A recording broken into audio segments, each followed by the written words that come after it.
मस्जिद को लेकर तो मैं भी गुस्सा हूँ। मन तो करता है हिंदुस्तान को यही जिंदा गाड़ दूं। इतना गुस्सा आ रहा है मुझे। इनलीगल थी, लेकिन हमारे अल्लाह भी तो दुखी हुए होंगे ना। हाँ, हुए क्यों नहीं?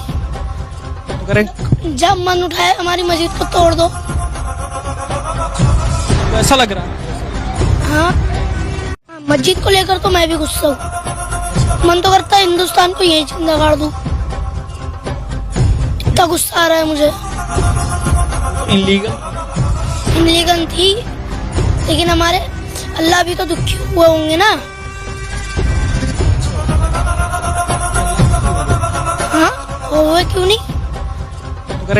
जब मन उठाए हमारी मस्जिद को तोड़ दो। ऐसा लग रहा है।